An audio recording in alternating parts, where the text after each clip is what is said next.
जय जगन्नाथ आपण को मो यूट्यूब चैनल को बहुत बहुत स्वागत। आज आसतु बनैबा कखारु डंक राई जहाँकि मत खाइबा पाई बहुत भल लगे।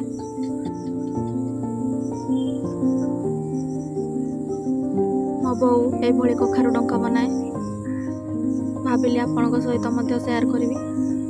तो चलतु तैयारी करबा आज रेसिपी कखारु डंक राई। कखारु डंक राई बनैबा पाई प्रथमे कखारु डंक नेबा।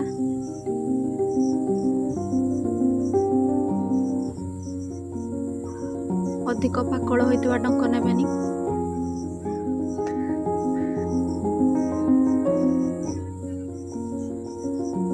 कखारु डंक नै ताको एभली बाहर करनेबा।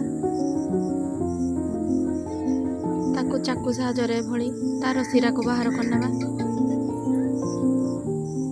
हाथ में बाहर करें। एबे मु कखारु डंक को सफा कर नहीं।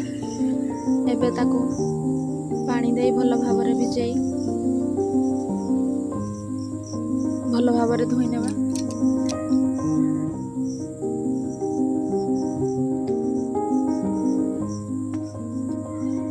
दुई रु तीन थर ताको मु भल भाव धोई नहीं।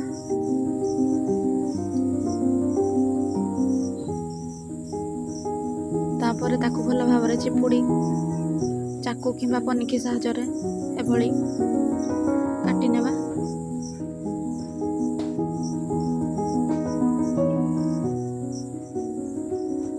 एभली टिके चुना चुना करी काटिबे। कखारु डंक राई बनैबा पई प्रथमे मसला बाटी नेबा। अदा रसुण पियाज जीरा सोरिष कंचा लंकार पेस्ट बनैबा। गोटे आलू को मु चोपा छड़ाई एभली छोट छोट पीस कर काटी नहीं। कड़ाई रे पानी गरम करवा। मुझे 1 कप पानी नहीं। पानी भल भाव गरम हो गले से आलू को पकाइबा।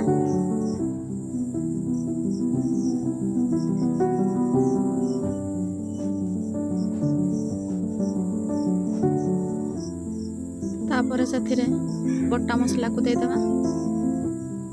कखारु डंकर परिमाण अनुसार मुझे 4 रु 5 चामच बटा मसला यूज करछि।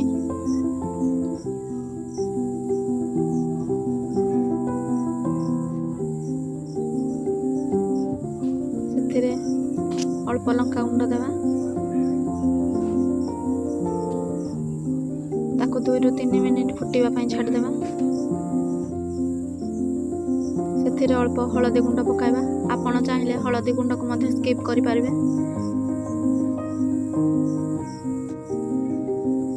तापर सेथिरे कखारु डंक को दे देबा। ताको भल भाव रे गोळै नेबा। कखारु डंक अलगा साग अपेक्षा टिके सिजिबा पई टाइम लागे।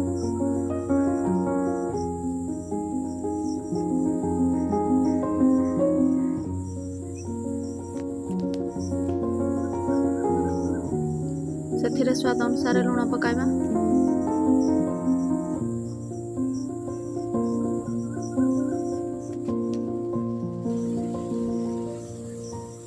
ताको भल भाव रे गोळै नेबा।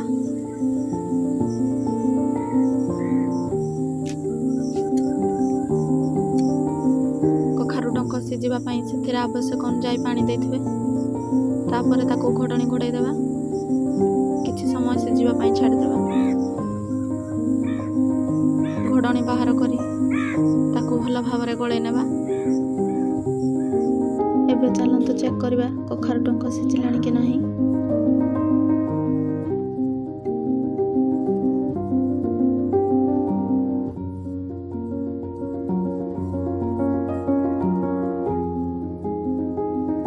एबे हमर कखारु डंक सिजी गलाणी।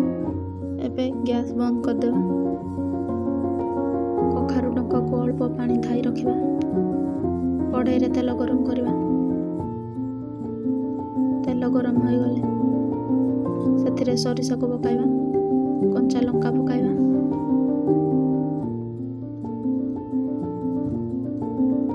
कटा पियाज को पकाइबा।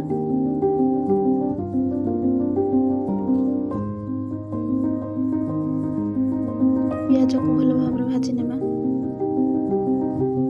पियाज भाजी हो ହେଇଗଲା ପରେ ସେଥିରେ କଖାରୁ ଡଙ୍କାକୁ ଦେଇଦେବା।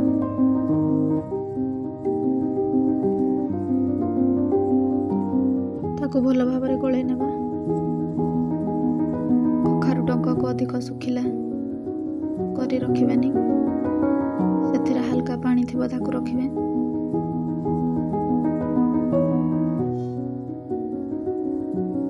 ଏବେ ଆମର ପ୍ରସ୍ତୁତ ହେଇଗଲା କଖାରୁ ଡଙ୍କ ରାଇ। ଏହିଭଳି ଥରେ କଖାରୁ ଡଙ୍କାକୁ ବନେଇ ଖାଆନ୍ତୁ। କେମିତି ଲାଗିଲା କମେଣ୍ଟ ମାଧ୍ୟମରେ ଜଣାନ୍ତୁ।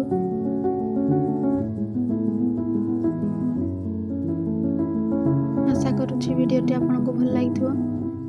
ଭିଡ଼ିଓ ଭଲ ଲାଗିଥିଲେ ଲାଇକ୍ କରିବେ, ସେୟାର କରିବେ, ସବସ୍କ୍ରାଇବ୍ କରିବାକୁ ଭୁଲିବେନି।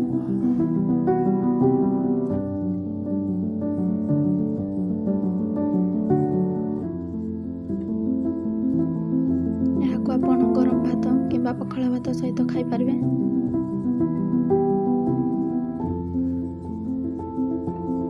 ଏହିଭଳି ଥରେ କଖାରୁ ଡଙ୍କାକୁ ବନାନ୍ତୁ।